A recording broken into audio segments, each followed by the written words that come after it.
it's also interesting, obviously, in Yahudut, in the sort of the understanding of Torah, we refer to non-Jews who seek proper relationship with HaKadosh Baruch Hu and understand that his Torah provides a framework within which different subpopulations of humanity can play different roles, right? That Am Yisrael can be the priestly nation with Jerusalem and with its priesthood and with the temple and everything, and that there are these sort of concentric circles of emanation of knowledge of relationship to Hashem that can help humanity more broadly to develop that relationship.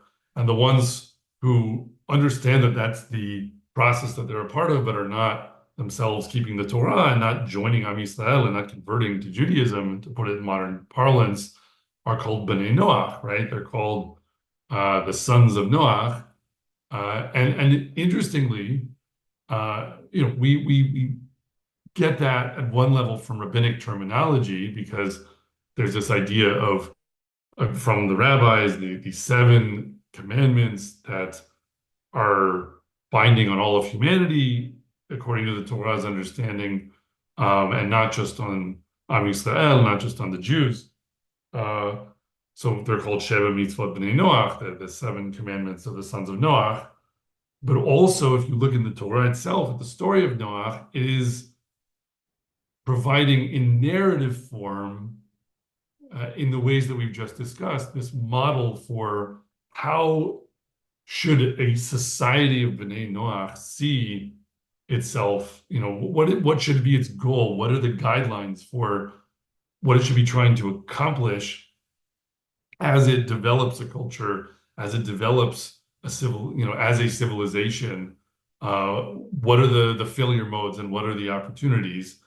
And what we're claiming is that Shem, Ham, and Yafet provide a paradigm for discussing this, right? And saying, look, there can be all sorts of nations in the world, and they can seek different kinds of relationship with HaKadosh Baruch Hu, and they aren't all bound by the Torah in the way that the Jews are bound by the Torah. They don't have to keep the 613 mitzvot, and they can and should be different from each other. But while there are different ways of getting the right balance, you need to have Shem, you need to have Ham, you need to have Yafet. There needs to be, a notion of proper relationship with God. There needs to be a notion of the value of wisdom and beauty and a culture, and the ability to create and the ability to trade with the world. And there needs to be a notion of authority and how power should be disposed. And those need to be working together in a way that properly subordinates the use of power or the application of wisdom to the service of God. And that can be now developed as, that's not a precise blueprint.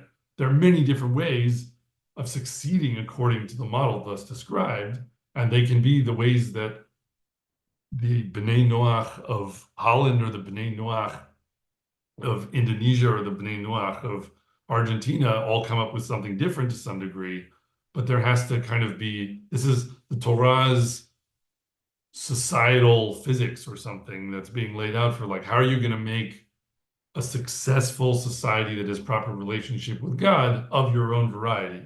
What are the ingredients that you need to have one way or another?